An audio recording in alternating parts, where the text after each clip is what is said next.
The locks were different. I noticed it before I even got out of the truck.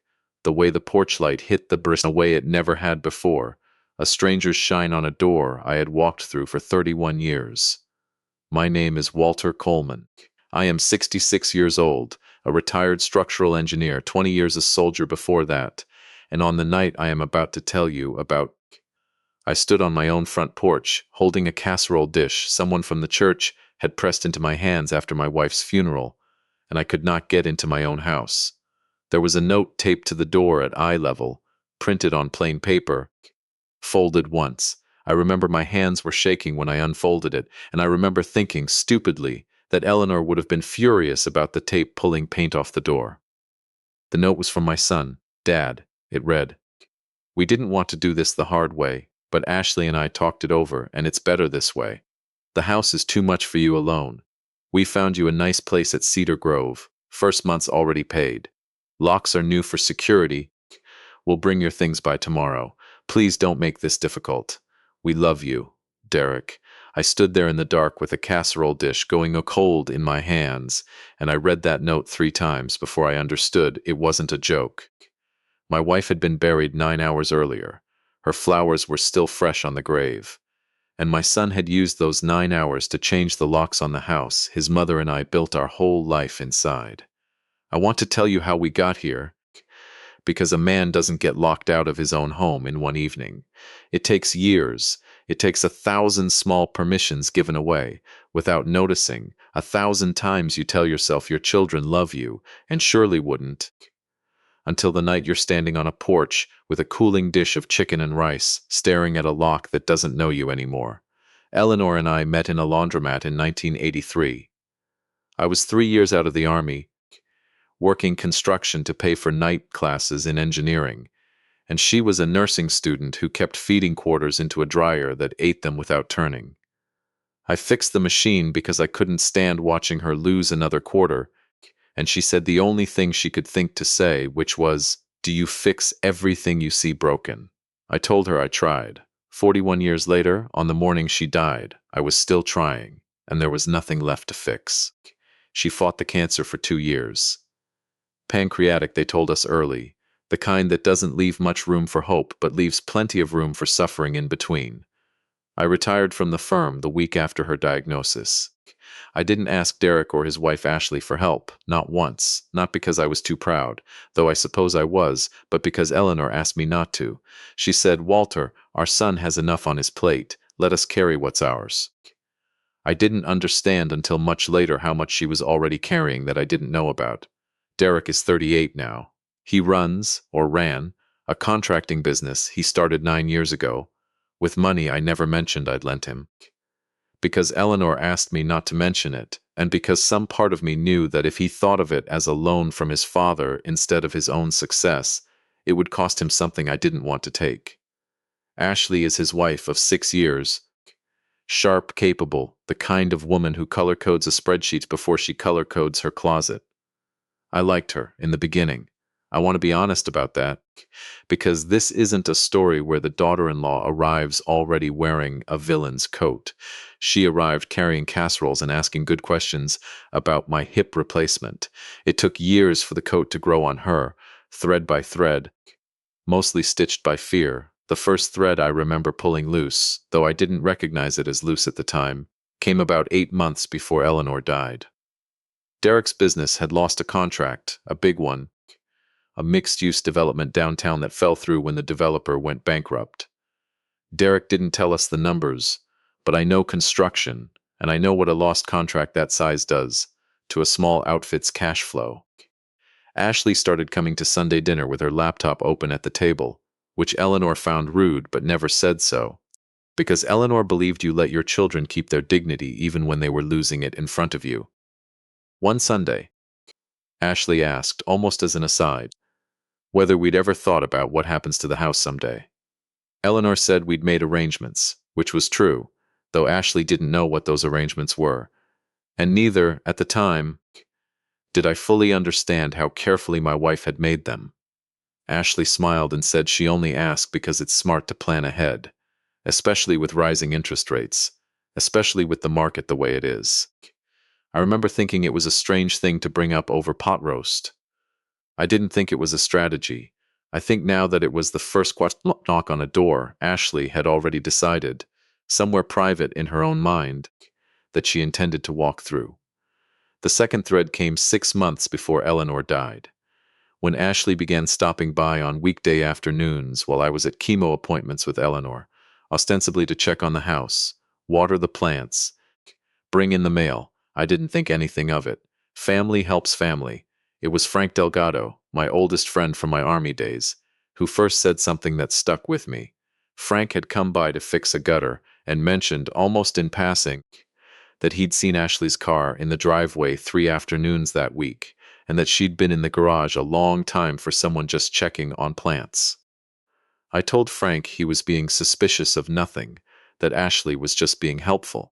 Frank said, "Walter, I've known you since Fort Benning, and you've never once in your life mistaken helpful for something else. Think about it." I didn't think about it. Not really. Not until it was too late to matter. The third thread, the one I should have pulled hardest, came 4 months before Eleanor died. On a Tuesday, I remember, because it was the day the oncologist told us the treatments weren't working anymore, only managing now, not fighting. We came home exhausted, grief already settling into the house like weather, and found an envelope on the kitchen counter from Ashley. Inside was a document, a power of attorney form, already filled out with our names, needing only signatures, granting Derek authority over our financial and medical decisions should we become, in the document's careful language, unable to manage our own affairs. There was a sticky note on top in Ashley's handwriting, just a precaution. It read, "Better safe than sorry, no rush." Eleanor read it standing at the counter, still wearing her coat. She didn't say anything for a long moment. Then she folded the document back into its envelope, set it in a drawer, and said, "We'll think about it," which in 41 years of marriage I had learned meant absolutely not, but said in a way that wouldn't start a war. That night, after I thought she was asleep, I found her at the kitchen table with a legal pad, writing something in the small, careful handwriting she used for anything she considered important. I asked what she was doing. She said, "Making sure your father's tools stay yours no matter what," which didn't make sense to me at the time, because I hadn't inherited any tools from my father worth protecting. I understand now she wasn't talking about tools. She was talking about me. I didn't know, until 3 weeks after her funeral, that my wife had spent the last 8 months of her life on the phone with a lawyer named Patricia Hale, a woman she'd found through the hospital's patient advocacy office, a woman who specialized, as it turned out, in exactly the kind of quiet family erosion Eleanor had started to see coming the moment that power of attorney form landed on our kitchen counter. I didn't know Eleanor had been documenting things. I didn't know she'd been writing letters. I didn't know, until a courtroom quiet office 3 weeks later, that my wife had spent her dying breath building me a door that no one, not even our son, would be able to lock me out of. But that was 3 weeks away. On the night of the funeral, all I knew was that I was standing on a porch that used to be mine, holding a dish of cold chicken and rice, staring at a lock I didn't have a key for, in a house where my wife's reading glasses were probably still sitting on the nightstand, exactly where she'd left them the last time she was well enough to read. I called Derek. It rang 4 times before he picked up, and I could hear Ashley's voice in the background, low, saying something I couldn't make out. "Dad," he said before I could speak, "I know you're upset. Just, please, don't make a scene. The neighbors." "I'm standing on my own porch, Derek," I said. "There isn't going to be a scene. There's just going to be a question. Where am I supposed to sleep tonight?" There was a silence on the line long enough that I thought the call had dropped. Then he said, "We already paid the deposit at Cedar Grove. It's a nice place, Dad, really. It's got a dining hall, activities, people your age. You'll like it once you settle in." "I have a house," I said. "Your mother and I paid it off 11 years ago. I don't need a facility. I need my key back." Ashley thinks he started and stopped and started again. "We think it's better this way. The house is a lot of upkeep for one person. And with everything with the estate, it's just simpler if we handle the logistics now instead of later." I asked him what he meant by the estate, since your mother has been gone less than half a day. And he didn't have an answer for that. Not one he was willing to say out loud on the phone, standing on a porch in the dark with a dish going cold. I want to tell you I was angry in that moment, the kind of righteous fury you see in movies. But honestly, what I felt was smaller and worse than anger. I felt like a man watching a door close very slowly and very politely, the kind of closing that doesn't slam, doesn't shout, just clicks, soft as a lock turning, and leaves you standing in the cold, wondering if you imagine the whole house was ever yours. I didn't argue further. 41 years with Eleanor had taught me that some doors don't open no matter how long you stand knocking, and the wise thing is to walk to a door that will. I called Frank. Frank Delgado picked up on the second ring, the way he always has, like he keeps the phone in his hand out of habit from decades of waiting for orders. "Walter," he said, "what's wrong?" I told him. I told him about the note, about the locks, about Cedar Grove and the deposit already paid, about Derek's voice going thin and apologetic on the other end of the line while somewhere behind him, Ashley murmured directions like a stage manager. Frank didn't say "I told you so," though he'd earned the right to. He just said, "Come to my place, guest rooms made up, and don't argue with me either, because I've had a longer day than you have watching you not listen to me for the last 6 months." I slept that night in Frank's guest room under a quilt his late wife had made, and I did not sleep well. And somewhere around 3 in the morning I got up and sat at his kitchen table with a cup of coffee I didn't want and thought about Eleanor's hands. I thought about the last time she squeezed mine, 2 days before she died, in a hospital bed with a window that looked out on a parking garage instead of a garden, and how she'd said, "Walter, promise me you won't let them make you small." I'd told her I promised, the way you promise anything to a dying woman, meaning it and not fully understanding what it would cost to keep. I understood a little more the next morning, when Frank set a cup of coffee in front of me and said, "Before you do anything else today, you're calling Patricia Hale." I didn't know who Patricia Hale was. Frank said Eleanor had given him a card 3 months earlier, on one of the afternoons I'd been at physical therapy for my knee, and Eleanor had insisted on being alone for an hour, which I'd assumed was rest and had actually been, it turned out, a meeting in our own kitchen with a lawyer while Ashley's car sat in our driveway watering plants that didn't need watering. Frank said Eleanor had told him, "If anything ever happens with the house, you call this number before you call anyone else, and don't ask me why. Just do it." Frank had kept the card in his wallet for 3 months, waiting, he said, for a reason he hoped he'd never need. He set it on the table in front of me. Patricia Hale, attorney at law, estate and elder protection. I called the number with my hands not quite steady. A receptionist answered, and when I gave my name there was a pause, a shuffle of papers, and then she said, "Oh, Mr. Coleman, Ms. Hale has been expecting your call. Can you come in this morning? I want you to sit with that for a second," the way I had to sit with it in Frank's kitchen. My wife had been dead less than 20 hours. My son had locked me out of my own house, and a lawyer I had never met in my life was expecting my call, because my wife, in the last months of her life, while I thought she was resting, while I thought Ashley was watering plants, had been quietly building something to catch me before I hit the ground. I didn't understand yet what it was. I only understood that for the first time since the funeral, since the locks, since the note taped crooked to my own front door, I felt something other than grief and humiliation sitting in my chest. I felt the smallest, strangest flicker of hope, the kind you feel when you realize someone loved you carefully enough to plan for a day you never wanted to imagine, and loved you so completely that even after she was gone, she still had one more thing to give me. Patricia Hale's office was on the 3rd floor of a modest brick building downtown, nothing flashy. A waiting room with 2 ferns and a coffee machine that had seen better decades. She came out to greet me herself instead of sending an assistant, a woman in her 50s with silver-streaked hair pulled back tight and reading glasses pushed up on her head. And the first thing she said to me, before hello, before condolences, was, "Mr. Coleman, I am so sorry. And I am not surprised at all that you're sitting in my waiting room this morning because your wife told me this exact thing might happen." We sat in her office, and she opened a file that was thicker than I expected, and she told me things about my own marriage I didn't know.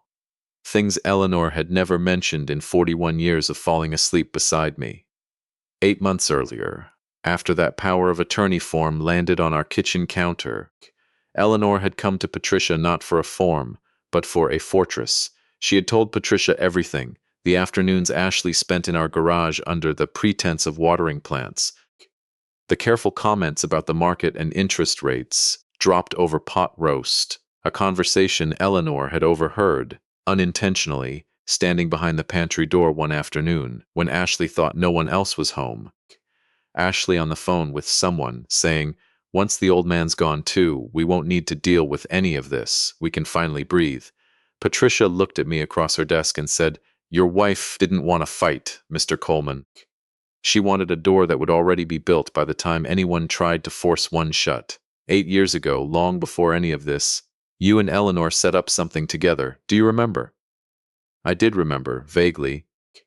The way you remember paperwork from a decade ago, a visit to a different lawyer back when Eleanor's mother passed and left her a modest inheritance, some talk of trusts and taxes that I'd mostly let Eleanor handle because she was better with that kind of thing than I was, better with patience for small print. I told Patricia I remembered signing something, but couldn't tell her exactly what. Patricia slid a folder across the desk. 8 years ago, she said, Eleanor placed the house and the majority of your joint savings into an irrevocable trust. You are the sole beneficiary, not Derek, not any future spouse of Derek's.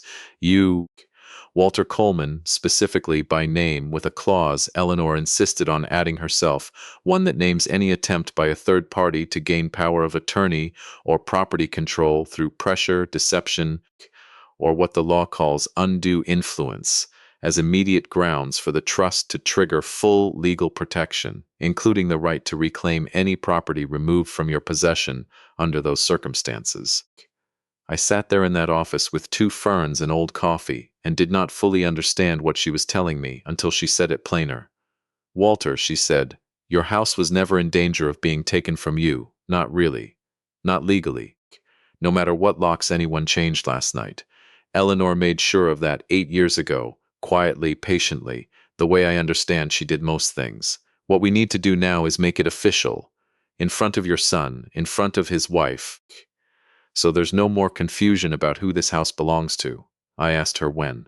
She said, "This week, before your son and his wife try to sell it, because Ashley had already called 2 real estate agents in the last 5 days. A fact Patricia had learned from a probate notice that had crossed her desk that very morning, an early inquiry someone had filed with the county assessor's office about the property's value, filed under Ashley Coleman's name. 5 days, I said. My wife has been gone 5 days and someone was already asking what the house was worth. Patricia didn't flinch from the question, and she didn't soften it either, which I respected. She said, "Grief moves at different speeds in different people, Mr. Coleman. In some people, grief and greed arrive on the same morning, and it isn't always easy to tell, from the outside, which one is driving the car." I asked her about Derek specifically because some part of me, even sitting in that office with the proof spread across the desk, wanted there to be an innocent explanation for my son, wanted to believe he was a passenger and not a driver. Patricia was quiet for a moment, the kind of quiet lawyers use when they're choosing to be kind instead of precise. She said, "Your wife's letter might answer that better than I can. She kept a letter for you. She asked me to give it to you, only after all of this had already started, not before, because she didn't want you living in suspicion of your own son while she was still alive to see it hurt you." She handed me an envelope, cream-colored, my name written across the front in Eleanor's small, careful handwriting, the same handwriting from the legal pad I'd seen her writing on the night that form landed on our counter. I did not open it in that office. I put it in my jacket pocket, next to my heart, the way you'd carry something you weren't ready to know yet, and I asked Patricia one more question before I left. I asked her what happens next. She told me. A meeting had already been scheduled, she said, for the coming Friday, 4 days away, called by Ashley herself, who had contacted the family's longtime estate attorney of record, believing that attorney to be a family friend who would help settle things quickly and quietly. What Ashley did not know, what Derek likely did not know either, was that the attorney of record Eleanor had used for the trust 8 years ago, and the attorney Ashley had just called to fast track a probate she assumed would favor her, were one and the same person, sitting across the desk from me in that office with two tired ferns. Ashley thinks she is walking into a meeting to settle an estate. Quickly, Patricia said, folding her hands. She has no idea she is walking into a room where the trust already settled everything 8 years ago, and where the only thing left to happen is for everyone at that table to finally hear it out loud. I spent the 4 days before that meeting at Frank's kitchen table, mostly not sleeping, mostly staring at the cream-colored envelope without opening it, the way you'll circle a door for days before you finally turn the handle. Derek called twice. Both times I let it ring. Not out of spite, I told myself, but because I didn't trust my own voice yet. Didn't trust what would come out of me if I picked up before I understood exactly what my wife had been protecting me from. On the second night, my grandson Ethan called instead, using his mother's phone without her knowing, which I only found out later. He's 10, and he asked me, in the plain, unguarded way only a 10-year-old can manage, why Grandpa's things were in boxes in the garage. I asked him what he meant. He said Mom had been packing up my study, the room where I kept my old drafting tables and Eleanor's sewing machine and 40 years of photographs, and had told him it was going to a nice new office for Dad's business. I told Ethan it was fine, that grown-ups were sorting some things out, the kind of lie you tell a child to protect him from a truth that isn't his to carry yet. He said, "Okay, but Grandma's sewing machine is really heavy. Are you sure it's supposed to go?" And something in his voice, worried and careful, cracked something loose in my chest that I'd been holding shut since the porch, since the note, since the locks. I told him I loved him, and to go find his mother's phone before she noticed it missing, and I sat at Frank's table after that call and finally opened Eleanor's letter. I am not going to tell you everything that letter said, because some of it belongs only to me, the way certain things a wife says to a husband in her last months belong only to the two of them even after one of them is gone. But I will tell you the parts that matter to this story. Eleanor wrote that she had known, longer than she'd let on, that something in Derek had grown afraid of not having enough ever since his business nearly failed, and that fear, in people who love us, doesn't always look like fear from the outside. Sometimes it looks like a spreadsheet open at Sunday dinner. Sometimes it looks like a power of attorney form on a kitchen counter with a sticky note that says just a precaution. She wrote that she didn't believe Derek was a bad man, only a frightened one, and that frightened men sometimes let people who love them less carefully make decisions for them, decisions they'd never make alone. She wrote about Ashley, too, more gently than I expected, though not without clear eyes. She wrote that she'd asked around, quietly, the way mothers-in-law sometimes do, and learned that Ashley's own family had lost their house to foreclosure when Ashley was 12, that Ashley had grown up watching her parents lose the one solid thing a family is supposed to be able to count on, and that Eleanor believed, though she couldn't prove it and wasn't excusing it, that Ashley's need to control our house, our money, our future, wasn't cruelty exactly, but a 12-year-old's terror wearing a 32-year-old's spreadsheet. That doesn't make it right, Eleanor wrote, in that careful handwriting, but it might help you understand it without hating her completely, because hatred is heavy, Walter, and I don't want you carrying anything heavy after I'm gone. I want you carrying only what's light enough to still let you dance at Ethan's wedding someday. The last page of the letter was the one that undid me completely. Sitting at Frank's table at 11 at night with a cup of coffee gone cold beside me, Eleanor wrote that everything she'd built, the trust, the meetings with Patricia, the careful, quiet fortress constructed over 8 months while I thought she was resting, wasn't built out of distrust of Derek. It was built out of love for both of us, love that refused to let one of us destroy the other through fear. I am not protecting the house from our son, she wrote. I am protecting our son from becoming a man who took his father's house. That is a worse loss than any property, and I refuse to let it happen to either of you, even after I'm not here to stop it in the room myself. Friday came. Patricia's office had been rearranged for the meeting, a longer table brought in, enough chairs for everyone. I arrived early with Frank beside me, who I'd asked to come not for legal reasons, but because a man shouldn't walk into a room like that alone, not after the week I'd had. Derek arrived a few minutes later, looking like he hadn't slept much better than I had, and behind him came Ashley, dressed sharply, carrying a folder of her own, the kind of folder you bring when you believe you're the one steering the meeting. Behind her came her parents, Carol and Michael Reyes, who I hadn't expected, and who I understood later had been invited by Ashley specifically as witnesses, in case she'd apparently told Derek things got emotional and someone needed to keep the peace. Ashley opened the meeting before Patricia even had a chance to. She said she wanted to keep things simple, that the family had been through enough, that the fastest, kindest thing for everyone, especially Dad, she said, using the word dad in a way that had never once sounded natural in 6 years, would be to move forward with selling the house, splitting the proceeds appropriately, and getting me settled somewhere manageable where I wouldn't have to worry about upkeep or bills or being alone. Patricia let her finish completely. That was, I would learn, exactly her style, to let people build their whole house of cards in the open air before showing them the wind was already blowing. Then she opened the folder in front of her, and she said, "Ashley, before we discuss selling anything, I think it's important. Everyone in this room understands the actual legal status of the property in question." She explained the trust. She read the date it was established, 8 years prior, and I watched Ashley's face change in real time, watched the folder in her hands go very slightly still. Patricia explained the sole beneficiary clause, my name specifically, irrevocably, and then she read, slowly, without raising her voice, the clause Eleanor had insisted on adding herself, the one about undue influence, about any attempt to remove property or decision-making authority from me through pressure or deception, and how such an attempt would trigger immediate legal protections and, where applicable, could constitute elder financial exploitation under state law.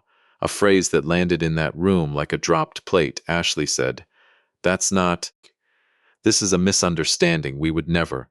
And Patricia, still calm, still steady, said, "I have a probate inquiry filed under your name at the county assessor's office 5 days after Eleanor Coleman's death, requesting a valuation on the property currently occupied by her surviving husband. I have Frank Delgado's testimony regarding the timeline and frequency of your visits to the house in the months prior to Eleanor's passing. And I have Eleanor's own letter, written and notarized 8 months ago, documenting a conversation she overheard in her own home regarding her husband's eventual passing that she interpreted, and I would agree, as deeply concerning." Derek turned to Ashley at that point, and I watched my son's face do something I hadn't seen since he was a boy caught in a lie too big to talk his way out of. He said her name, just her name, Ashley, like a question. And Ashley, cornered now, said the thing people say when the truth has finally caught up faster than they can outrun it. She said, "I was trying to protect our family, Derek. Someone had to think about the future. Your father can't run that house forever. And I was tired. I am so tired of being the only one who plans ahead while everyone else just waits for things to fall apart." I hadn't planned to speak. I'd told myself, walking into that office, that I would let Patricia handle the legal part and stay quiet the way I'd stayed quiet through most of my life, the way Eleanor used to tease me about, organizing coffee cans in the garage instead of saying what I felt. But something about watching my son's face break in front of me made the quiet finally crack. I said, "Ashley, I understand you're afraid. My wife understood it too, more than you know. More than I think you'd want me to say out loud in front of your parents. But you didn't have a conversation with me. You didn't sit at my kitchen table and say, 'Walter, we're worried. We want to help you plan.' You waited until my wife was in the ground and changed the locks on my house while I was still wearing my funeral suit. That isn't planning ahead. That's taking, dressed up in nicer words." Nobody said anything for a long moment. Ashley's mother, Carol, who I hadn't expected to speak at all, said quietly, "Ashley, is that true, about the locks?" And Ashley didn't answer, which was its own answer, and Carol closed her eyes the way a parent does when they finally see, in full daylight, something they'd been avoiding looking at directly for a long time. Derek didn't say much in that room. He sat very still, staring at the folder in front of him, and when he finally spoke, it wasn't to defend Ashley, and it wasn't to attack her either. He said, "I need some time," and he stood up, and he left the room without looking at anyone, and Ashley, after a long frozen moment, gathered her folder and followed him out, and her parents followed after that, and the office went very quiet, except for the sound of the old coffee machine cycling in the waiting room. One orchestrated continuation of sequential narrative progression. Orchestrated continuation of sequential narrative progression. Patricia looked at me and said, "The trust stands, Walter. The house is yours. It was always yours." Nothing that happened this week could have changed that, not legally, though I understand it didn't feel that way standing on your own porch with a casserole dish in your hands. I thanked her, and I meant it more deeply than the words could carry, but I didn't feel triumphant sitting in that office. I felt tired and sad and strangely, achingly proud of a wife who had loved me carefully enough, 8 years in advance, to build a door I wouldn't need until the worst week of my life. I thought about her legal pad at the kitchen table, her small, careful handwriting, making sure your father's tools stay yours, and I understood finally, completely, what she'd meant. Derek came to the house 3 days later. I was back in it by then. The locks changed again, this time by a locksmith I'd hired myself, keys only in my own pocket. I was in the garage when I heard his truck pull into the driveway, and for a moment, I considered not going out to meet him, letting him knock, letting him feel for once what it was like to wait on a step, and wonder if the door would open. But that wasn't the kind of man Eleanor had asked me to be. And it wasn't the kind of man I wanted to be either. So I set down the wrench I was holding and walked out to meet my son in the driveway. He looked smaller than I remembered, standing there in his work boots, and he said, "Can we talk?" And I said, "Come on in." And I watched something in his shoulders loosen slightly at those 3 words, like he hadn't been sure I'd say them. We sat at the kitchen table, the same table where Eleanor had once written on a legal pad while I pretended to be asleep, and for a long while neither of us said anything. Then Derek said, "I found Mom's other letters. Patricia gave them to me yesterday. She said Mom left one for me too, separate from yours." I asked him what it said. He pulled a folded page out of his jacket pocket, worn soft at the creases already from being read too many times in 3 days, and he read it to me instead of summarizing it, which I think took more courage than anything else he did that week. Eleanor had written to her son about the contracting business about a year, 6 years earlier, when it had nearly gone under after that first big contract fell through, before Ashley, before Ethan, back when Derek was drowning quietly, and hadn't told either of us how bad it had gotten. She wrote that she and I had paid off $11,000 of his supplier debt that year, transferred in small amounts over 4 months, so it wouldn't look like a lump sum, timed to arrive right when his accounts were emptiest, and that we told him, when he asked, confused, how his numbers had somehow balanced, that we'd simply been thinking about downsizing anyway, that the truck was getting old regardless, that we didn't need the money as much as he thought we did. None of that was true, she wrote. Your father drove that same 12-year-old truck 4 more years because we needed every dollar to go to you instead. He never told you. He never told me he minded. He just kept driving it. And every time you complimented him on how well he kept an old truck running, some tired part of him lit up like a boy given a medal, because it meant you never had to know what it cost him to keep you standing. Derek's voice broke reading that part, and he set the letter down on the table and put both hands over his face, and I did something I hadn't done with my son since he was small enough to carry on my shoulders. I got up, walked around the table, and put my hand on the back of his neck the way I used to when he was little and scared of thunderstorms, and I let him cry without saying anything at all. Because some things don't need a father's words as much as they need a father's hand. When he could speak again, he said, I let her push for the locks because I was ashamed, Dad. Ashley kept saying the business was struggling again, that we were drowning, that the only way we'd ever get solid ground under us was the house, was you settled somewhere smaller so we could access what she called the equity. I told myself it was practical. I told myself you'd understand once you saw the numbers. I didn't want to admit, even to myself, that I was doing to you exactly what I would have been furious to learn someone had done to Mom. I asked him gently what he wanted to do about Ashley, and he said he didn't know yet, that they'd be seeing a counselor, that her parents had already had a hard conversation with her about the foreclosure she grew up with, and how it had apparently been quietly steering more decisions in their marriage than either of them had let themselves see clearly. I told him that wasn't my fight to referee, that Eleanor herself had written she didn't want me carrying hatred, only enough understanding to keep from carrying something heavier. What I wanted from him, I said, wasn't an apology delivered once and filed away. I wanted to see, over time, in small ordinary Tuesdays and Sundays, whether the man sitting across from me now was going to be the man who showed up the way his mother had shown up for 41 years, without once needing a spreadsheet to prove her love was real. He asked what that would look like. I told him I honestly didn't know yet either, that grief doesn't come with instructions, but that I'd know it when I saw it, the way you know a house is built on solid ground by how it stands through weather, not by how it looks on a dry afternoon. The weeks after that were slow, the way real healing usually is, nothing like the fast, tidy version people want to believe in. Derek started showing up on Wednesday mornings, before his job sites opened, bringing coffee, sitting with me on the back porch for 20 minutes before he had to go.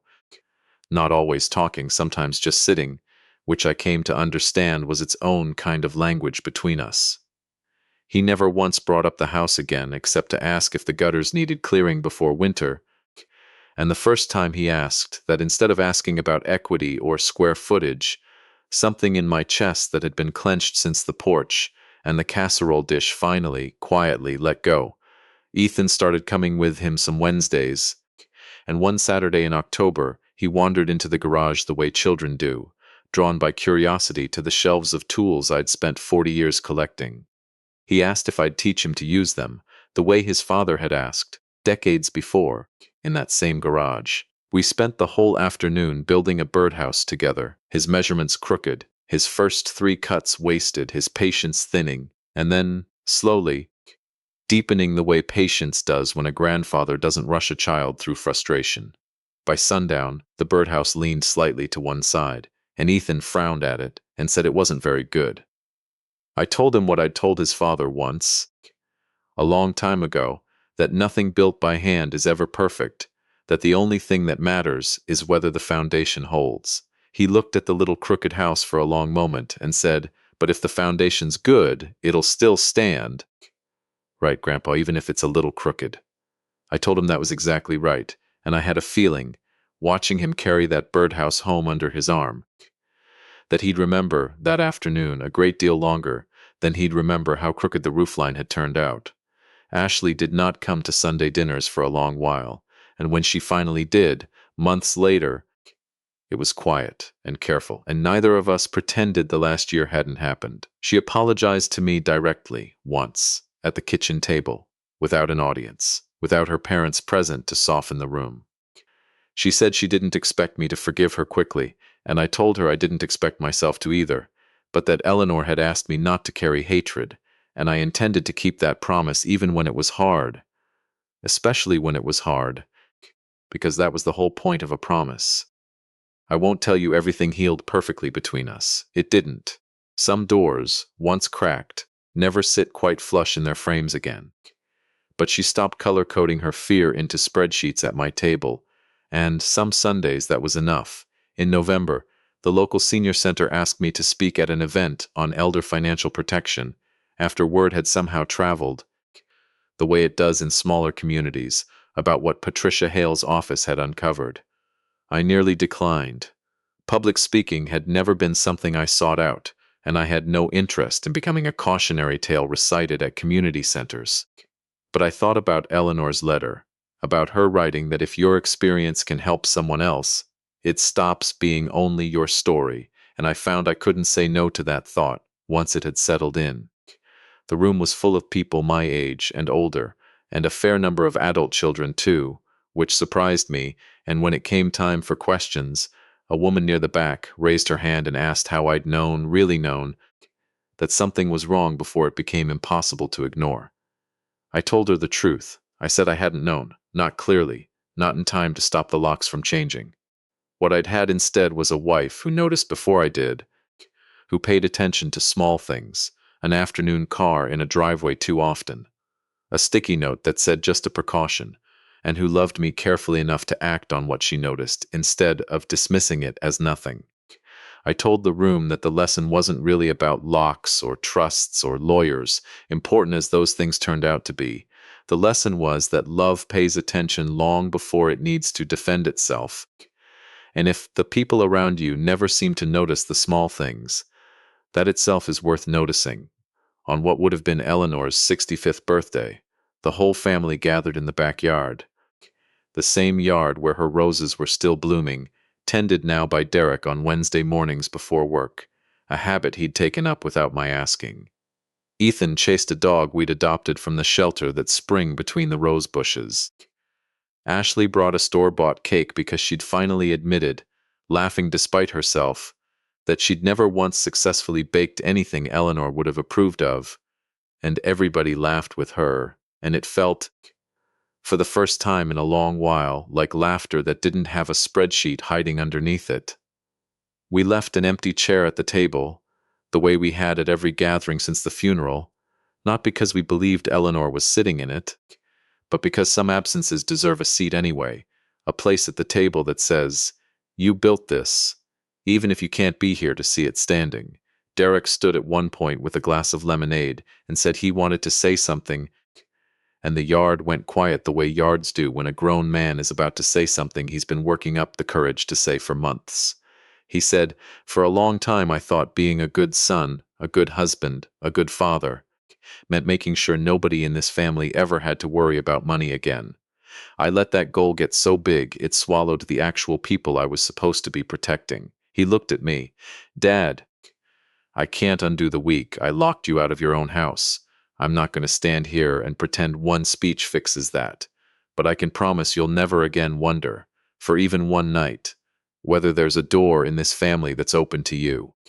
He raised his glass toward the empty chair. "To Mom," he said, "who built the door before any of us knew we'd need it." I looked around that yard, at my son who had finally, slowly, become a man his mother would recognize again, at my grandson chasing a dog through rose bushes he didn't yet know had been planted the same spring. Eleanor and I bought this house at Ashley, imperfect and trying, at Frank sitting quietly by the fence the way old soldiers do at family gatherings, present and watchful and glad to be included.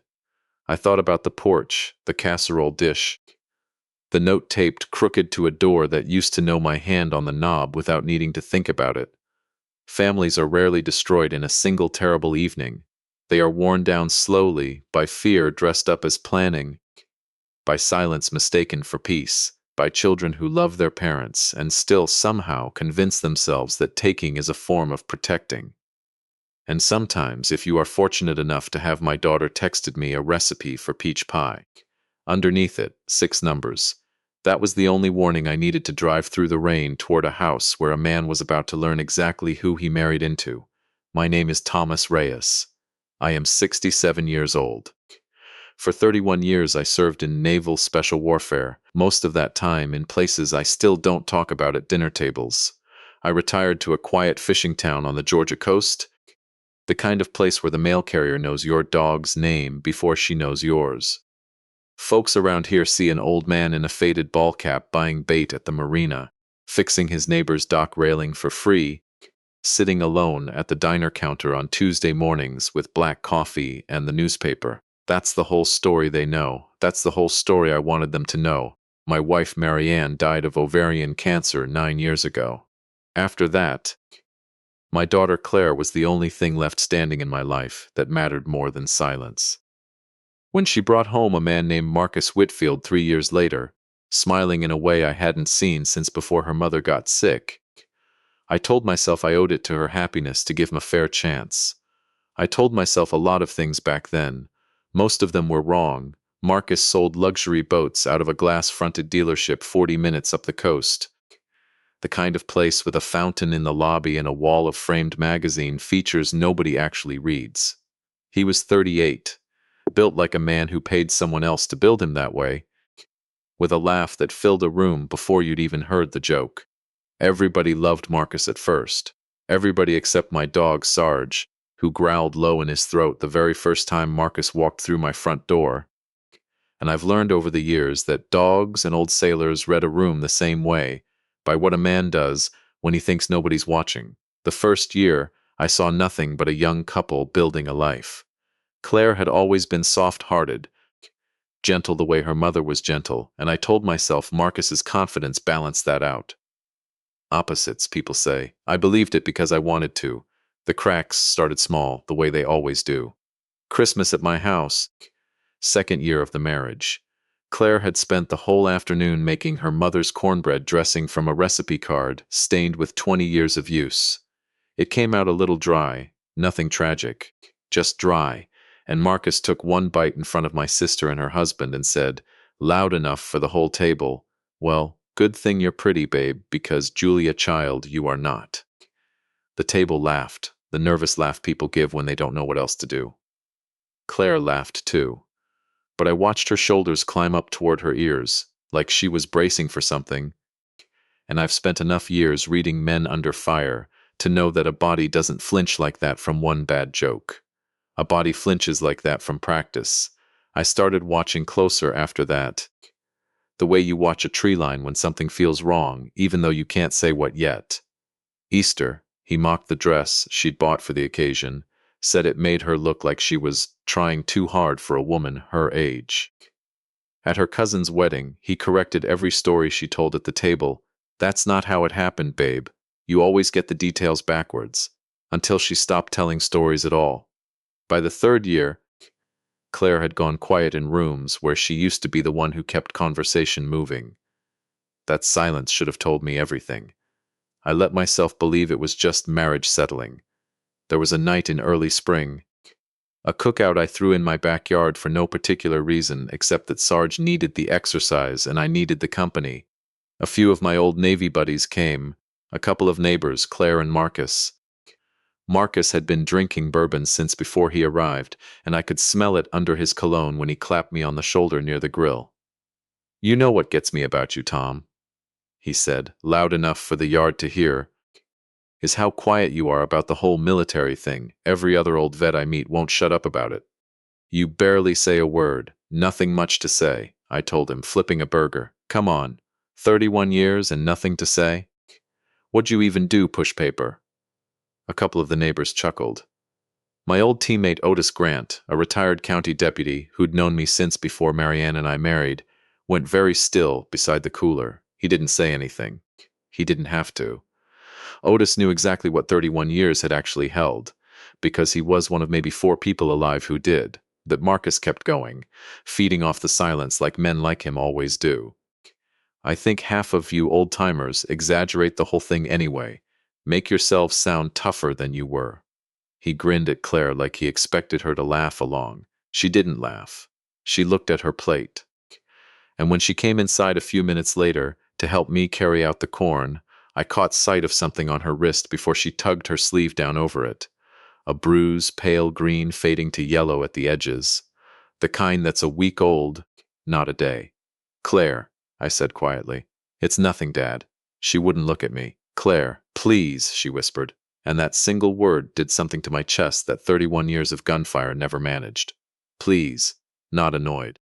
Not defensive. Afraid that night, after everyone left, I sat alone in my garage with Sarge's head resting on my boot and pulled a small wooden case down from a shelf I hadn't touched since Marianne's funeral. Inside was the last piece of a promise I'd made my daughter when she was 16 years old and about to leave for her first semester away at college, back when the world felt bigger and more dangerous to a father than it probably needed to. I'd taught her a simple system back then. Nothing elaborate, nothing a teenager couldn't remember under pressure. If she ever texted me something ordinary followed by a 6-digit number, and that number started with the digits 256, it meant one thing and one thing only: "I need you now, and I can't say why out loud. Don't call first. Don't ask questions. Just come." She'd rolled her eyes at me the day I taught her that code. "Dad, you've been watching too many movies." Maybe I had, or maybe a father who has buried more young people than he can count, learns to prepare for the worst in ways his daughter finds embarrassing, right up until the night it saves her life. I didn't hear from that code for 11 years. I'd started to think she'd forgotten it entirely, filed it away with training wheels and curfews, one more relic of a childhood she'd outgrown. I was wrong about that too. It came on a Thursday night in October, 9:40 in the evening, rain hammering the tin roof of my garage hard enough that I almost missed the buzz of my phone on the workbench. A text from Claire. Dad, do you still have Mom's peach pie recipe? I need it for something. Underneath, no explanation, no punctuation. Just 6 numbers, 256417. My hands went cold before my mind had even finished processing what I was looking at. 256. The code, 417, meant location confirmed, active danger, do not wait for confirmation. I had built that phrase with her at a kitchen table 9 years ago. Half joking, half terrified father teaching his daughter to survive a world he'd seen too much of. I never imagined I would be the one receiving it. I stood up so fast the stool clattered backward onto the concrete floor. Sarge was already on his feet, ears up, reading my body before I'd said a word. I didn't think about calling Marcus's name. Didn't think about calling Claire back to ask questions I already knew the answers to. 31 years of training folded itself over my grief and my fear in about 4 seconds flat, the way it always had in the field. Not loud, not frantic. Just a terrible, focused calm, settling into my bones like cold water finding its level. I grabbed my truck keys off the hook by the door. I did not grab anything else.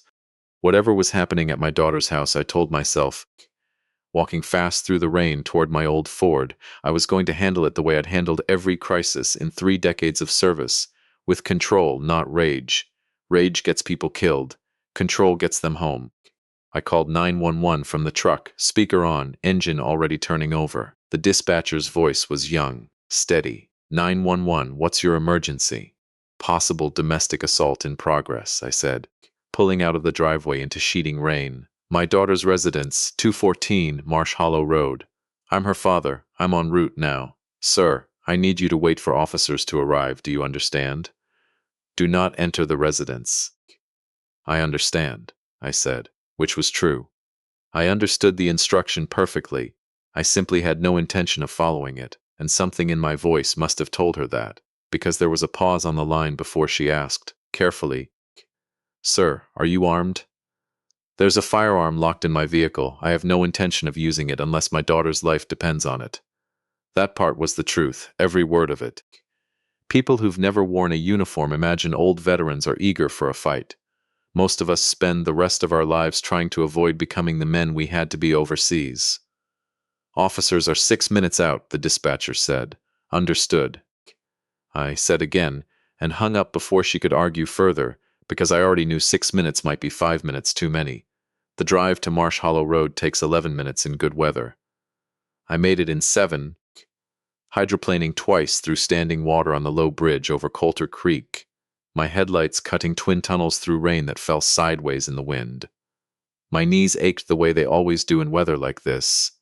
67 years old, a lifetime of hard landings finally sending its bill, but I barely felt it.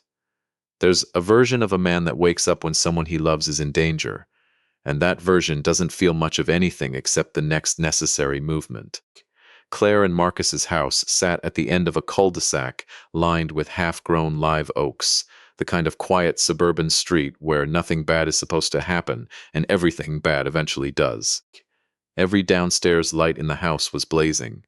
I could hear him before I even opened the truck door. Marcus's voice, raised and slurred, carrying out into the storm. I crossed the yard low and fast despite my knees, the old instincts taking over the mechanics of movement, the way muscle memory always does, no matter how many years have passed since it mattered. Through the kitchen window, lit up gold against the black rain, I saw my daughter backed against the counter, one hand raised in front of her face, blood at the corner of her mouth. Broken glass scattered across the tile floor around her bare feet. Something inside me went very still. Not angry, that surprises people when I tell it, but it's the truth. Anger is loud, and loud gets people killed. What I felt standing in that rain was something older and colder than anger. It was the same stillness I'd felt exactly twice before in my life, both times right before I did something I could never fully take back. I moved toward the side gate. I stepped over the low hedge, separating the side yard from the patio, rain running cold down the back of my collar, and found the sliding door standing half open, curtains snapping softly in the wind. Inside, Marcus's voice kept climbing. You think your father's some kind of hero? He's a broke old man who talks to his dog more than he talks to people. Nobody's coming to save you, Claire. I stepped through the door without a sound. 26 years of moving through hostile spaces teaches a body how to cross a floor without announcing itself. Even a floor it's never walked before, even at 67 with knees that ache in the cold. Marcus didn't see me. Claire did. Her eyes went wide over his shoulder, and, for one terrible second, I watched her decide whether to warn him or stay silent, the old habit of protecting her abuser fighting against the part of her that had sent me that code in the first place. Dad, she breathed. Marcus spun around, and for one absurd moment his face broke into something like relief, like he expected me to be an ally against whatever he imagined the real threat was. Then he registered the look on my face, and the relief curdled into something uglier. Well, look who it is, he slurred.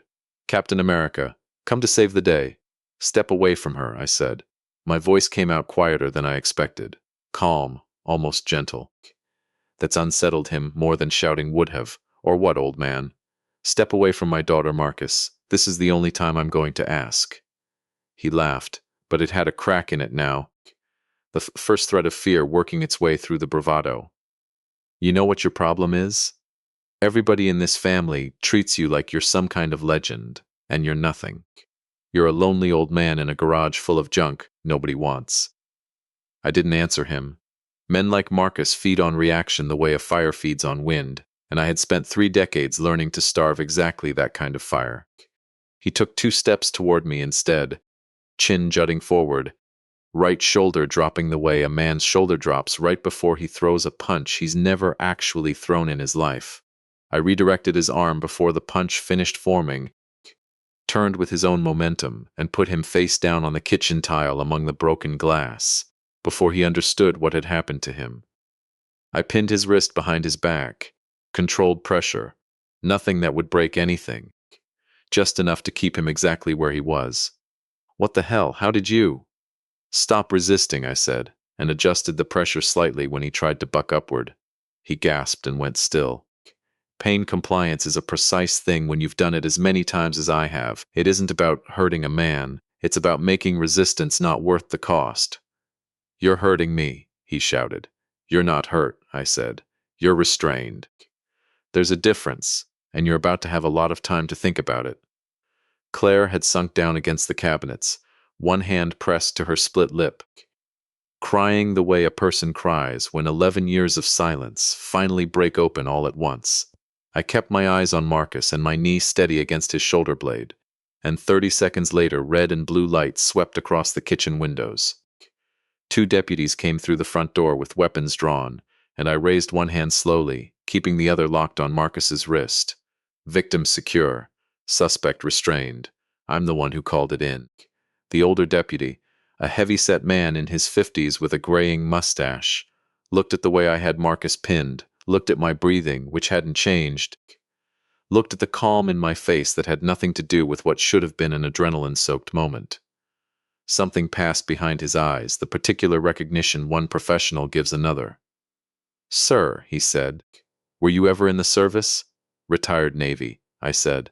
I didn't say special warfare. I didn't say the things I never say. Some truths you carry quietly your whole life, and this wasn't a moment to set them down. He nodded once, like that single fact explained everything he needed explained, and motioned the younger deputy forward. Cuff him. Marcus twisted his head to glare up at me from the floor, mascara of rage and humiliation all over his face. This is assault. I want him arrested. He attacked me in my own house. Nobody looked at him. The older deputy crouched instead in front of Claire, voice gone soft in a way that told me he'd done this exact thing more times than he'd probably wanted to. Ma'am, are you hurt? Claire's voice, when it came, was barely a whisper. Yes, that single word rearranged the entire room. The younger deputy read Marcus his rights over the top of his furious protests, hauled him to his feet, and walked him out into the rain toward the cruiser, while he screamed something about lawyers and lawsuits that nobody in that kitchen had the slightest interest in hearing. I found a throw blanket folded over the back of a chair, wrapped it around Claire's shoulders, the same way I used to, after summer thunderstorms scared her as a little girl, back when the only monsters in her life lived in closets and under beds. "You're safe now," I told her. "I've got you." She grabbed a fistful of my shirt and cried into my shoulder the way she hadn't cried in front of me since her mother's funeral, and somewhere underneath my own relief that she was alive, a colder thought was already forming, the thought that would keep me awake most nights for the next several weeks. I should have seen this sooner. I had spent 3 decades learning to read danger in strangers on the other side of the world, and I had somehow missed it living under my own family's roof. The older deputy came to stand beside me while the EMTs looked Claire over on the porch. "You handled that about as clean as I've seen," he said quietly. "Most people panic. You didn't even raise your voice." "Panic doesn't help anybody," I said. He studied me a moment longer than was comfortable. "You didn't strike him. Not once. I watched the whole thing from the doorway. Wasn't trying to hurt him," I said. "Was trying to stop him." He nodded slowly, like he was filing that distinction away somewhere important. "That matters more than you probably realize, Mr. Reyes. That's going to matter a lot, going forward." He was right, though I wouldn't understand exactly how right for several more weeks. Claire came to stay with me that night, and for the first several days afterward, we moved around each other like two people who'd survived the same explosion and weren't sure yet how much of themselves had made it out intact. She slept in her old bedroom, the one I'd never gotten around to changing after she left for college. Faded soccer trophies still lined up on the dresser, a poster of a boy band she'd have died of embarrassment over if I ever mentioned it now. Some part of me, I think, had kept that room exactly the same all these years, hoping she'd need to come home to it someday. I just never wanted the reason to be this one.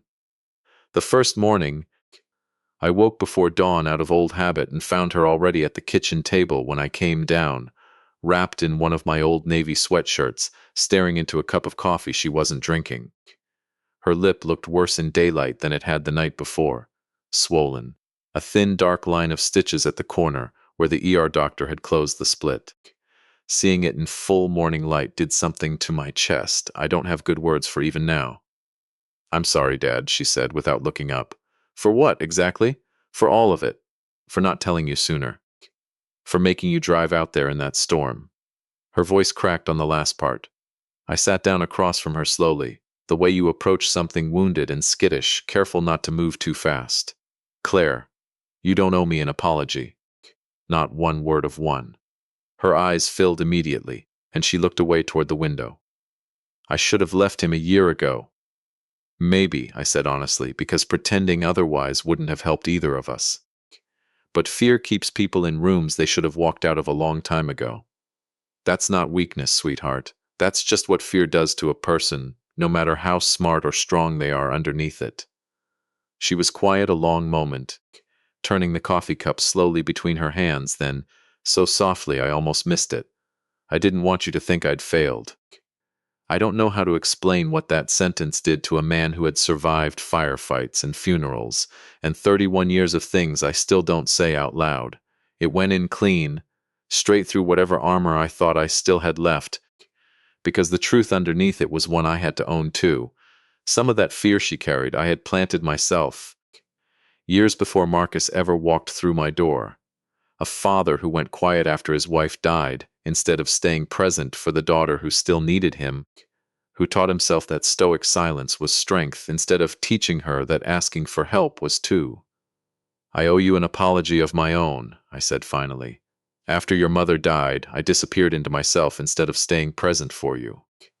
I taught you that a person handles pain alone, quietly, without asking anyone to carry any of it with them. That was the wrong lesson, Claire, and I think some part of you carried that lesson right into your marriage." She looked at me then, really looked in a way she hadn't in years. "I never blamed you for that." "Maybe you should have," I said. "A little anyway. It might have made this easier to see coming. We sat in that admission together for a long while, rain still ticking softly against the windows from the tail end of the storm, and something between us shifted that morning. Not fixed, not finished, but finally, honestly, begun. Over the following days, in pieces, at her own pace, Claire told me the rest of it. How Marcus had been different in the beginning, charming, generous, attentive, in a way that made her feel like the only person in any room he walked into. How the small criticisms had crept in slowly after the wedding, one at a time. So gradual she'd never noticed the floor tilting under her until she was already standing at the bottom of something she couldn't climb back out of alone. How the first time he'd grabbed her hard enough to bruise, he'd wept afterward, blamed the stress of the dealership, promised it would never happen again, and how she had believed him because believing him was easier than admitting what she'd actually married. He always apologized like he meant it. She said one evening on the back porch, wrapped in a blanket, watching the marsh grass move in the wind, every single time. And every time I thought maybe this was the last time. That's the pattern, I told her. Apology, excuse, a little kindness to make you doubt yourself. Then it happens again. It's not an accident that it works that way. It's designed to work that way, whether the man doing it even realizes he's doing it or not. She wiped her eyes with the back of her sleeve. I used to think if I just got better at managing him, cooked dinner exactly on time, didn't disagree with him in front of people, things would go back to how they were at the beginning. I know now that was never how it worked. But knowing it and believing it in your body are two different things, Dad. I understood that better than she realized. Combat teaches you the same cruel lesson. Knowing a threat exists and actually letting your body believe it, deep down, are two entirely separate battles. One afternoon, my old friend Otis Grant came by with a casserole his wife had made and stayed for coffee on the porch. Otis had retired from the county sheriff's department 11 years earlier after a bullet took part of his hip in a routine traffic stop that went sideways, and he still moved with a slight hitch in his step that he claimed kept him humble. He and I had known each other since before either of our wives, back when we were both young men who thought we understood the world. Heard about the trouble at Claire's place, he said, settling into the porch chair across from me with a grunt. County boys still talk about you in the break room, you know. Retired vet disarmed a man twice his size without landing a single blow. Deputy Halston can't stop talking about it. Wasn't trying to make a name for myself, Otis. I know that. He sipped his coffee, watching the marsh the same way I did, the two of us comfortable in silence the way old friends often are, just telling you it matters, is all. Judges and juries, they pay attention to how a man acts under pressure. You keeping your head like that instead of beating that boy senseless, that's going to carry weight when this goes to court. Real weight. I wasn't thinking about court, Otis. I was thinking about getting my daughter out of that house alive. I know that too, he said. Doesn't change what I said. Otis had a way of saying things plainly that made them easier to hear, and over the following weeks, as the legal process ground forward with the particular slowness of a small-town court system, he became something like an anchor for both Claire and me, a steady, sensible voice reminding us that the system, imperfect as it was, existed for exactly a situation like this one, and that patience, however hard one, would serve us better than rage. It was Detective Sarah Bennett, a sharp-eyed woman in her mid-40s assigned to the case, who first told me about the financial piece, the part of Marcus's cruelty that had nothing to do with bruises. She sat at my kitchen table, 2 weeks after the arrest, laptop open, expression carefully neutral in the way of someone who delivered hard news for a living long enough to master her own face. We pulled financial records as part of the investigation, she said. Claire, did you know your joint investment account, the one your father set up for you after your mother passed, has lost most of its balance over the past 2 years? Claire went pale. That account was for emergencies. I never touch it. Your husband did, Detective Bennett said gently. Repeatedly. We're talking close to $80,000 moved out over 18 months, mostly into what looks like a personal trading account that's currently underwater. There's also a second mortgage on the house you didn't co-sign, taken out using a forged authorization. The room went very quiet. $80,000. Marianne's life insurance, the money I'd set aside so carefully, so deliberately. Meant to be Claire's safety net if the world ever turned on her the way it eventually had. Gone. Fed into whatever hole in Marcus Whitfield's ego required constant, expensive feeding. There's something else, Claire said quietly, and reached into her purse with hands that were shaking. She pulled out a small USB drive, scuffed at the edges like it had been carried and hidden for a long time. I started recording some of our arguments about 8 months ago. On my phone. Then I'd transfer them here. I didn't know what I was going to do with them. I just knew I needed proof that I wasn't imagining things. Detective Bennett plugged the drive into her laptop without a word. The first file was only 40 seconds long, but 40 seconds was enough.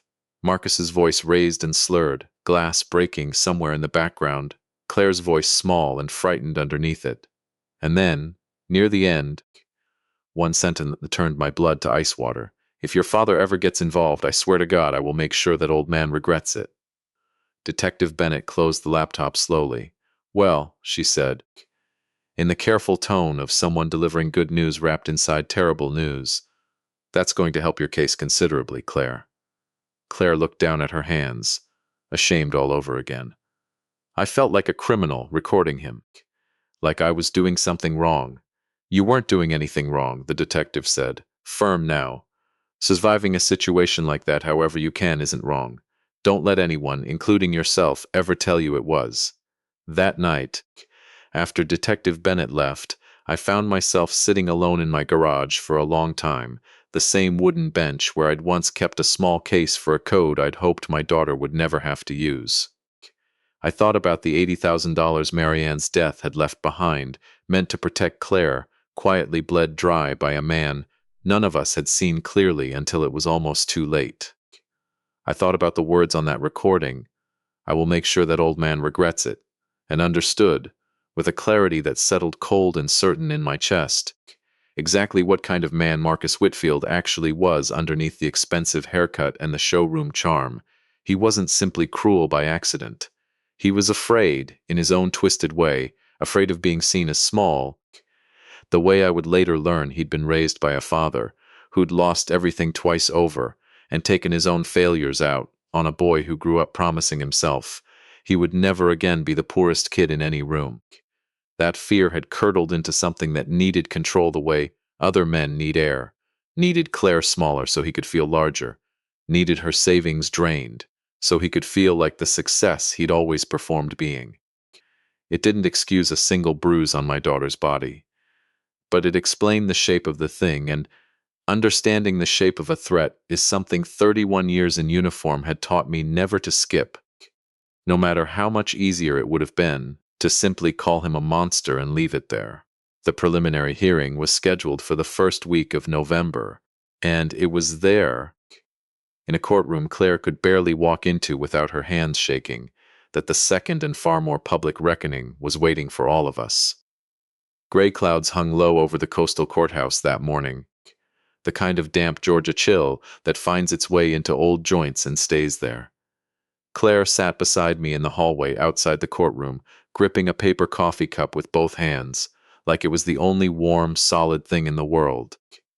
She looked healthier than she had a month earlier, color back in her cheeks, the stitches at her lip finally dissolved, leaving only a thin pale line that would fade further with time. But fragile still lived underneath the surface of her, the way it does after something breaks and starts slowly to knit itself back together. You don't have to be here for this part, I told her. Detective Bennett said the evidence speaks for itself. I need to be here, she said.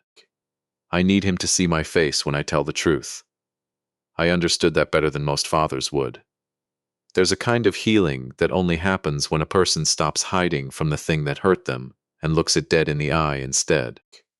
Inside the courtroom, Marcus looked smaller than I remembered him, not physically, though the county lockup had clearly stripped some of the gym-built bulk from his frame, but smaller in the way confidence deflates once consequences finally arrive at the door and refuse to leave.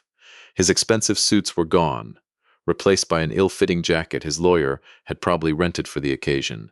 His hair, always so carefully styled, hung flat and unwashed. When he spotted Claire and me walking in together, his jaw tightened into something ugly, and for just a moment, before he remembered to arrange his face into wounded innocence for the jury pool watching from the gallery, I saw exactly what my daughter had been living with for 3 years.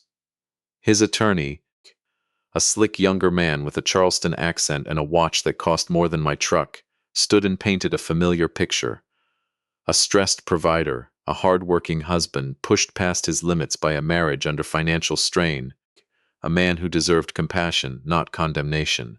Then he turned toward me, and I felt Claire go still beside me.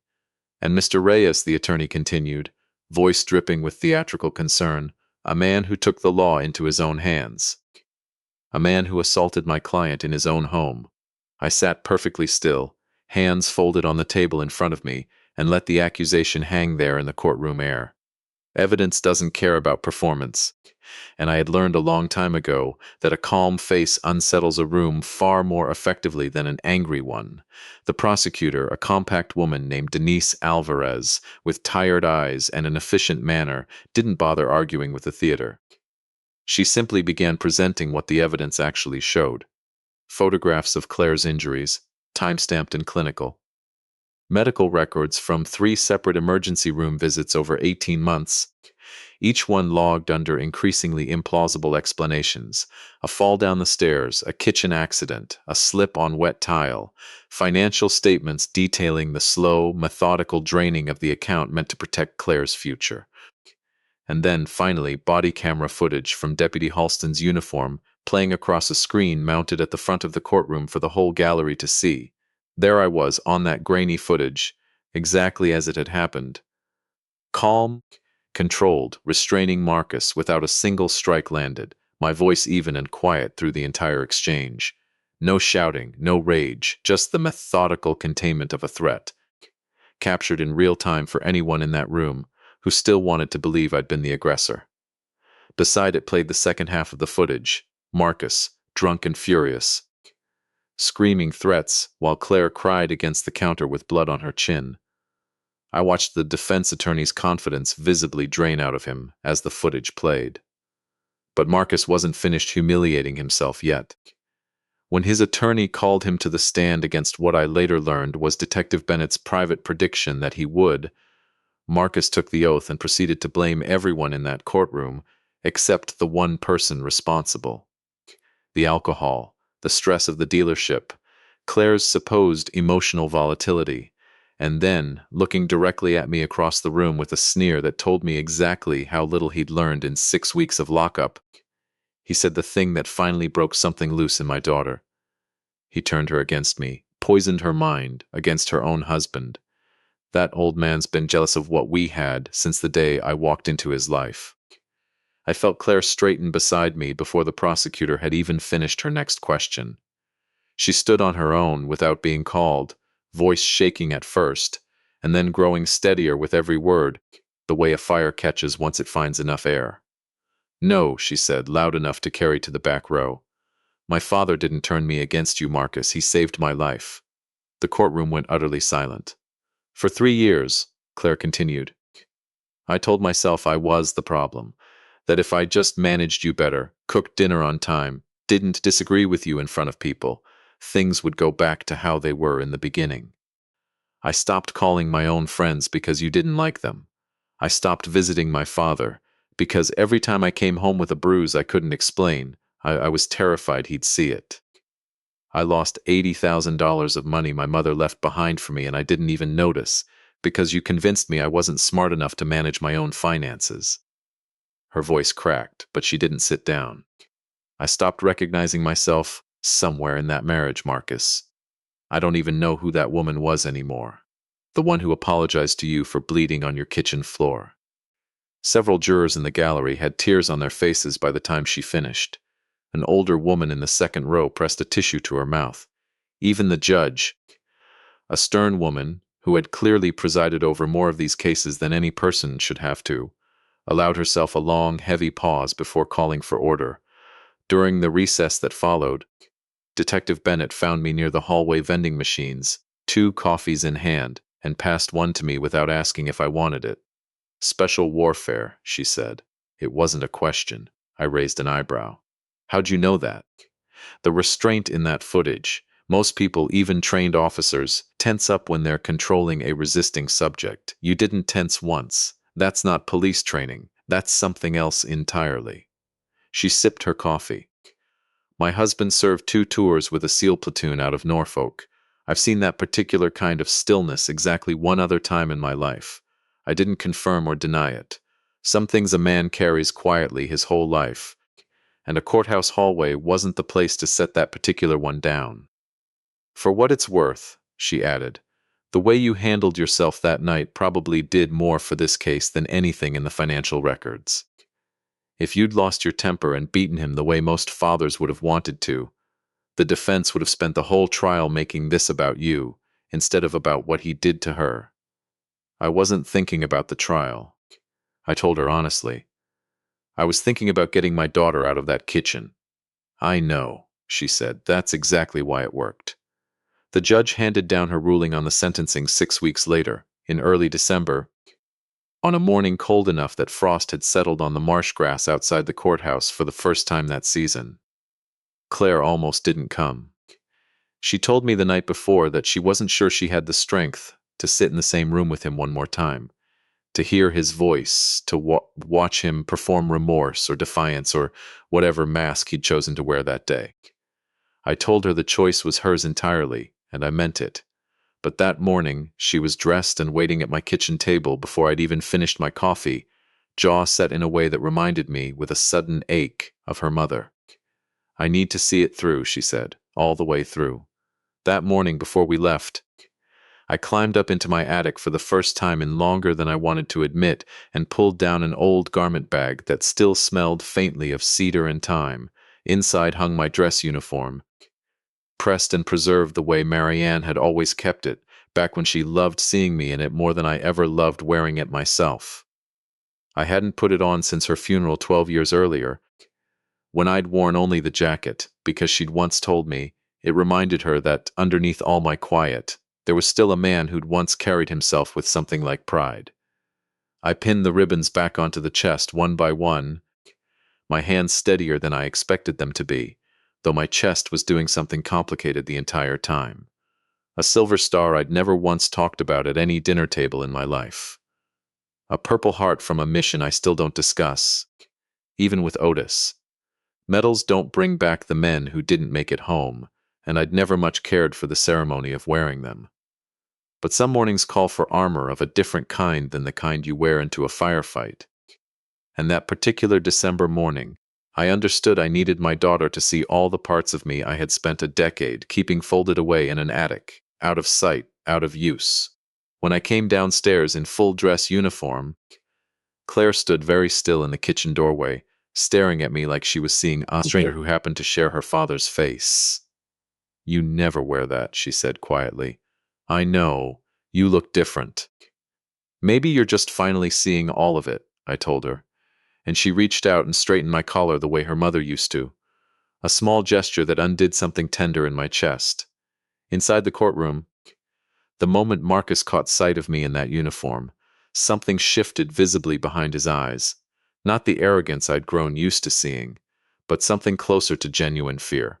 The particular fear of a man who has just understood, all at once and far too late, exactly what kind of person he'd spent 3 years mocking at backyard barbecues.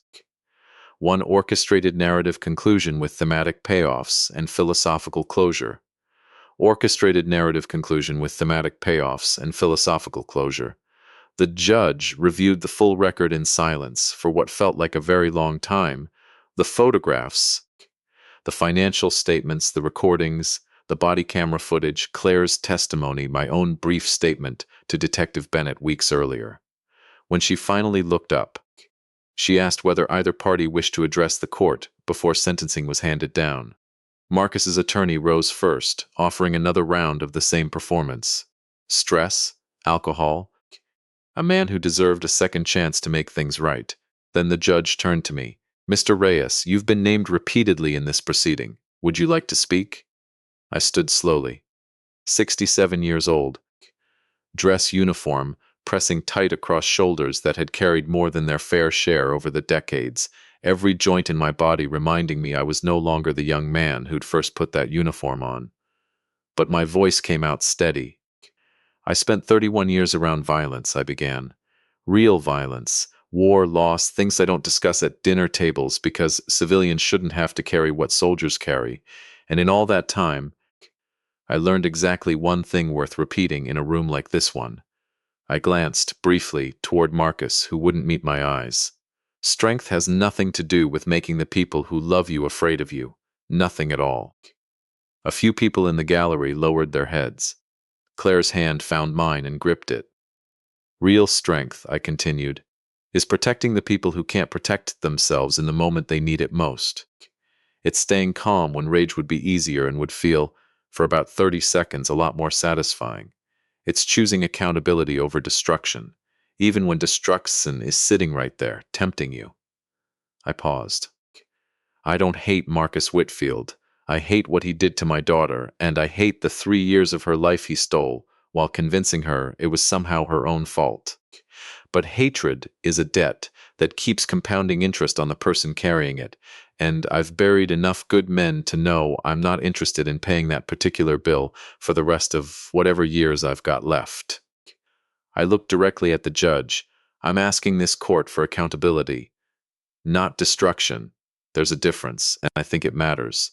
The judge listened without interrupting, then handed down her ruling: 4 years in state custody, mandatory alcohol treatment, court-ordered domestic violence intervention, full restitution of the $80,000 plus interest, and a permanent restraining order protecting Claire for the remainder of both their lives.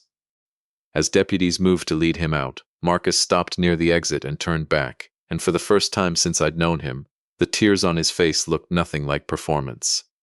"I'm sorry," he said, so quietly I almost missed it.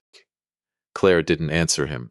She simply held my hand a little tighter and watched him disappear through the courtroom doors, and I felt something in her posture change beside me. Not relief exactly. Something quieter and more permanent than relief. The particular stillness of a person who finally, after a very long time, feels safe enough to stop bracing. Winter moved slowly that year, the way healing generally does once you're past a certain age and have learned not to expect anything to happen quickly anymore. By February, the frost had finally given way to soft mornings along the marsh, and Claire began, piece by piece, rebuilding a life entirely her own. She found a small apartment above a bakery downtown, owned by a widow named Rosalind who kept the ovens running before dawn, and never once asked Claire questions she wasn't ready to answer. The apartment wasn't large, but morning light poured across the kitchen table, and after everything Claire told me once, quiet spaces filled with sunlight had become the most beautiful thing she knew. She went back to work part-time at the county library, nervous at first that people would whisper about the trial, which had made the local paper twice. Instead, she found something she hadn't expected. A town full of people, many of them women her mother's age or older, who recognized the particular exhaustion behind her eyes because they'd carried some version of it themselves. Small towns surprise you sometimes, in either direction. I thought everyone would judge me for staying as long as I did, she admitted to me one afternoon over coffee at my kitchen table. Most people who've lived long enough have survived something they're ashamed of, I told her. That tends to make people gentler, not harsher, once they recognize it in somebody else. I still feel embarrassed sometimes, she said. That feeling might stick around a while yet, I told her honestly. But shame loses its grip a little more every time you say the truth out loud instead of carrying it alone. Your mother used to tell me that. Took me most of my life to actually believe it.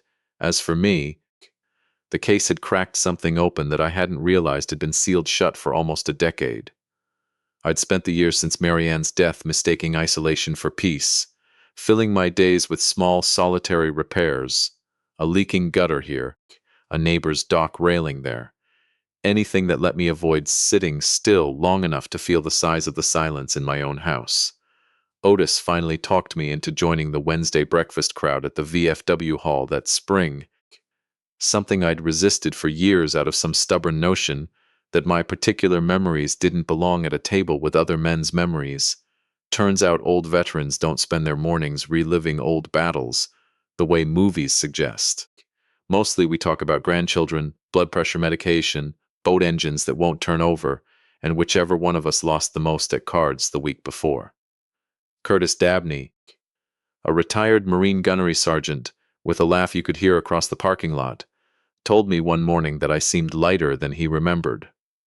I thought about that the whole drive home. Lighter wasn't exactly the word I'd have chosen. But something had shifted. Some old weight finally set down after being carried for far longer than necessary. That spring, Claire brought my grandson Ezra over for Sunday dinner.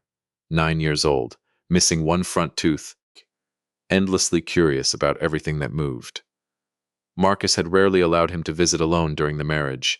Some vague complaint about my being too old-fashioned for a growing boy to spend unsupervised time around. Now Ezra ran through my backyard like he'd been let loose from a cage, Sarge barking happily at his heels, and I watched my daughter laugh, really laugh, the kind that reaches the eyes, for the first time in longer than either of us wanted to admit. That afternoon we sat by the edge of the marsh, fishing lines cast out into still water, while dragonflies skimmed the surface, and Ezra studied me with the particular seriousness only children manage to pull off. Mom said you were in the Navy, he said. That's right. Like a regular sailor Navy? I smiled. Something like that. Mom said you took Marcus down like a superhero. I nearly choked on my own laugh. Your mother exaggerates. She really doesn't, he said with the flat certainty only a 9-year-old can manage. We fished in comfortable silence for a while after that, until Ezra finally asked the question I'd been quietly waiting for since the day he arrived. The question every child eventually finds their way to asking. Why was he so mean to Mom? I turned the question over carefully before answering, choosing words the way you choose your footing on wet rock. Sometimes people carry a kind of fear inside them they never learned how to handle, I told him. And instead of dealing with that fear honestly, they try to make themselves feel bigger by making the people around them feel smaller. It's a bad way to live, and it hurts everybody it touches, including, eventually, the person doing it. Ezra frowned, working through that with the whole of his 9-year-old seriousness. Did he hate Mom? No, I said, and that was somehow the saddest part of the whole answer. I don't think he did. I think he loved her about as well as he knew how, which wasn't nearly well enough. He was quiet a moment, watching his bobber drift on the still water. Then he said something that stopped me cold. The kind of thing children say without understanding the full weight of it, that adults spend entire lifetimes failing to articulate half as clearly. That's not love, though, Ezra said.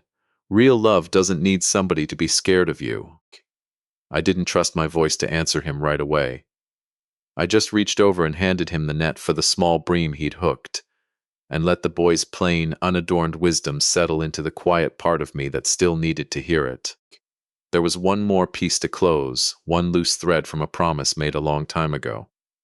The evening Claire moved the last of her things into her new apartment. I drove her over myself. Truck bed loaded with boxes and one particular item I'd kept wrapped in an old dish towel since she was 16.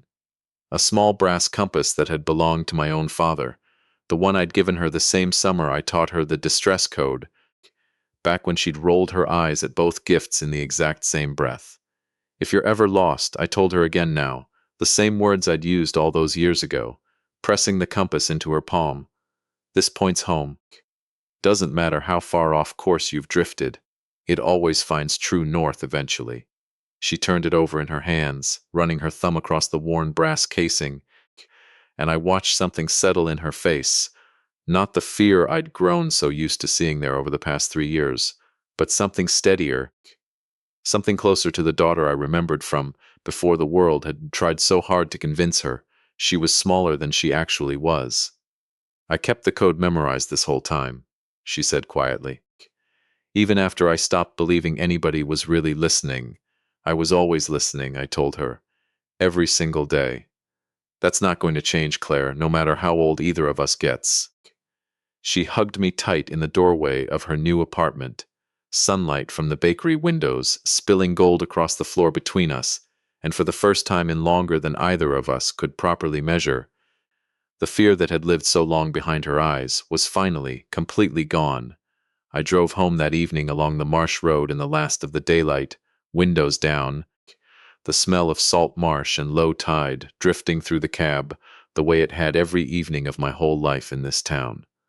I thought about 31 years of service, about the men I'd buried and the ones I'd brought home, about a wife who'd taught me more about quiet strength than any training command ever managed. And I thought about a 9-year-old boy who'd understood, in 6 plain words, something it had taken his grandfather nearly 70 years to fully believe. Real love doesn't need somebody to be scared of you. If you've ever protected someone you love, if you've ever carried silence for longer than you should have, if you've ever needed someone to simply show up when you finally found the courage to ask, I hope this reminded you that it's never too late, not to ask for help, not to offer it, and never too late to choose peace over pride and love over fear, no matter how many years it takes you to finally learn the difference. Been loved by someone who paid quiet, careful attention long before the trouble arrived. Families are rebuilt slowly too. One Wednesday morning, one crooked birdhouse, one empty chair kept at the table out of respect instead of habit. If this story reminds you of a door that's grown quieter than it used to be, of a parent whose small things you stopped noticing, I hope you'll go back before someone else changes the locks on what's left of your time together. Love isn't proven in a single dramatic gesture. It's proven in whether you show up on the ordinary Wednesday, whether you notice the sticky note that says just a precaution and ask why it's there before it's too late to ask. Thank you for spending your time with my family's story.